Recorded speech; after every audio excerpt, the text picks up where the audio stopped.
Welcome to the second episode on Ikigai and multiple careers on my Multiple Careers podcast.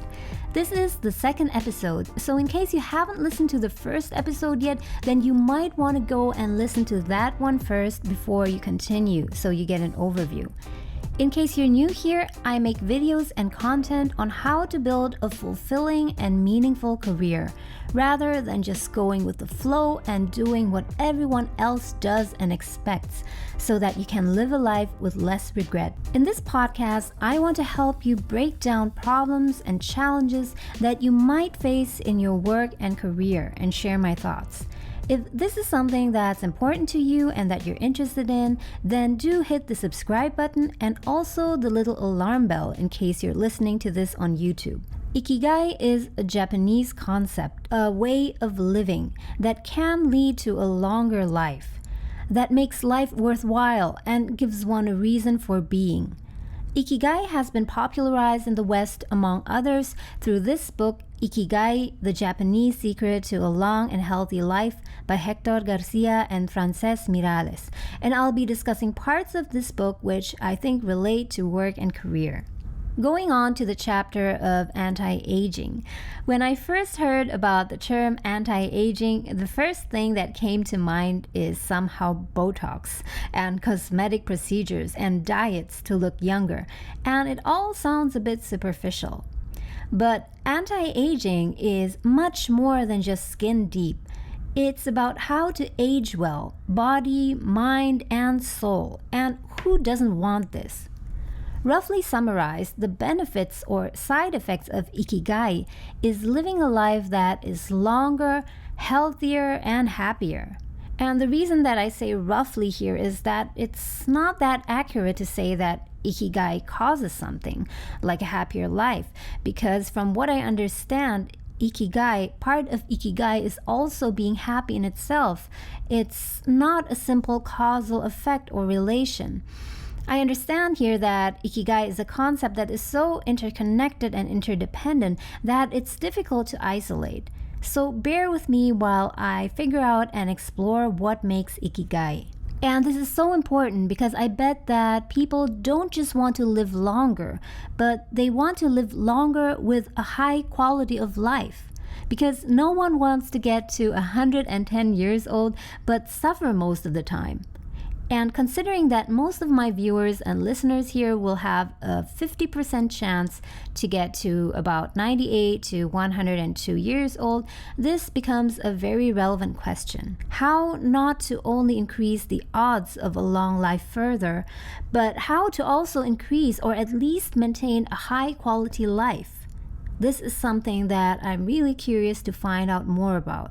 This chapter on anti-aging very interestingly lays out what makes people age, with the main factors, genetics aside, being diet, stress, and lifestyle, such as sitting too much or not getting enough sleep. And among all of these, I am most guilty of sitting too much, I must say. I'm at my desk, at my laptop all day. And that is why getting a standing desk is kind of overdue. By the way, if any of you listening right now have a standing desk or have experience using it, then please let me know in the comments below what you think about it and what it has done for you so far. I want to emphasize again that this is not a book review or critique.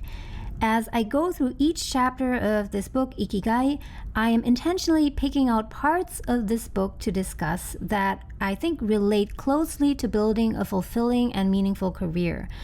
I'm not going to go into much detail on nutrition, diet, and the exercise-related part, at least not in this podcast series.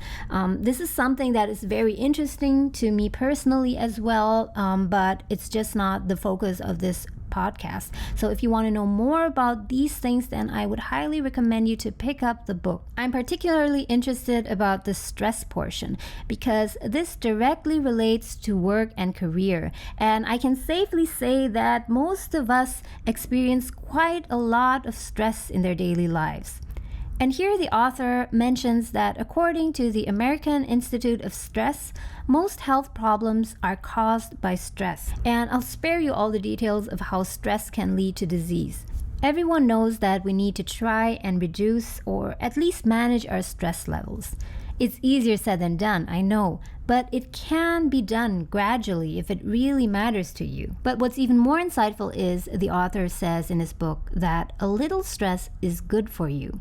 The author points to Dr. Howard S. Friedman, a psychology professor at the University of California, who discovered that people who maintained a low level of stress, who faced challenges and put their heart and soul into their work in order to succeed, lived longer than those who chose a more relaxed lifestyle and retired earlier. So it's proven scientifically that it's beneficial to maintain a low level of stress compared to having total relaxation. He further says that our neurons start to age while we are still in our 20s.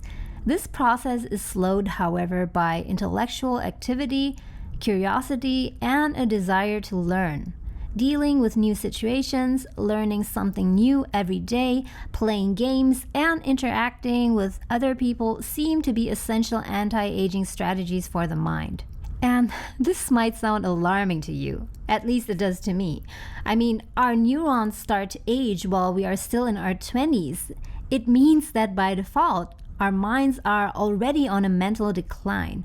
While our bodies may still look and be healthy, our brain is already kind of over the hill by default if we don't do anything for it.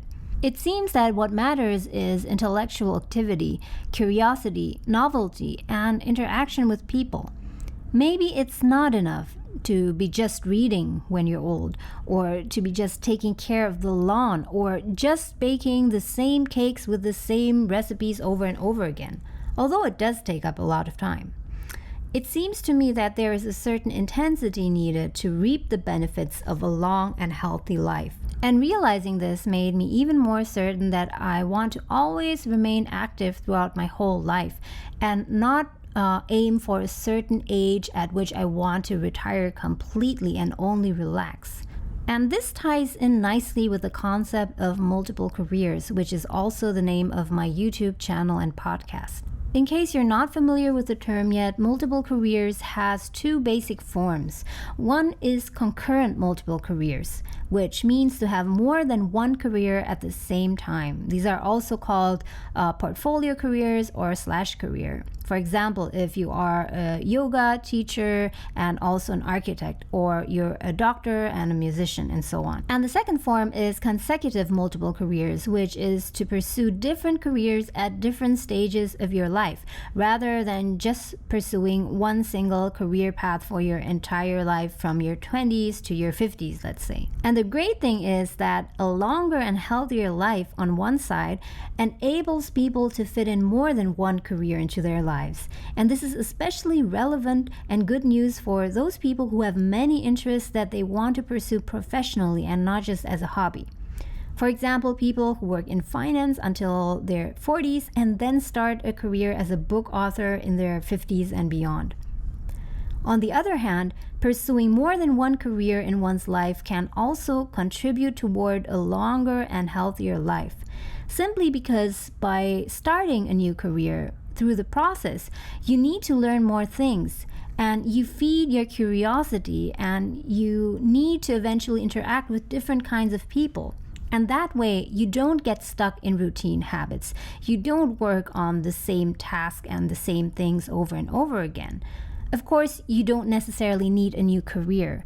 Even within one career, there are certainly many ways to explore new things. Multiple careers is not a numbers game, and it is not a competition to have the most careers. It is not the case at all. The point of multiple careers is to keep one's career evolving and being proactive about it, branching out to explore new corners of your career and shaping it rather than just sticking to the same routines. But to do this, you need a certain mindset, and this is also touched on in Ikigai. And here we come to my favorite part of this chapter, which talks about anti-aging attitudes. Here, the author mentions a study conducted at Yeshiva University, which found, quote, that the people who live the longest have two dispositional traits in common: a positive attitude and a high degree of emotional awareness. In other words, those who face challenges with a positive outlook and are able to manage their emotions are already well on their way towards longevity. And this is something that people often dismiss. Many people talk about how difficult and full of challenge their lives are. Hence, it's impossible to have a positive attitude. But this is exactly the problem. Every single one of us has their own set of problems and challenges. Even if we look at people who are super rich and wealthy, they too have to deal with their specific kind of problems and challenges. And it's difficult to compare who has more problems and useless to try and compete in this. What's more important is what to make of this. It's so easy to drown in suffering. It is the easiest way, and it can even become an addiction. So deciding to have a certain attitude and mindset about life, about work and career as well, is the most important thing to avoid this. And looking at the table of contents in this book, Ikigai, it seems to me that I'll find parts of the answer to this. What kind of attitude and mindset about life that is connected to Ikigai that is needed. I hope you enjoyed this podcast episode. In case you're interested to read the book, I will link it down in the comments below. In case you're not subscribed yet, don't forget to subscribe if you don't want to miss out on the next episode where I'll be talking about the chapter of how to live longer and better by finding your purpose. Thank you so much for listening. I wish you an awesome day, and I'll talk to you again soon.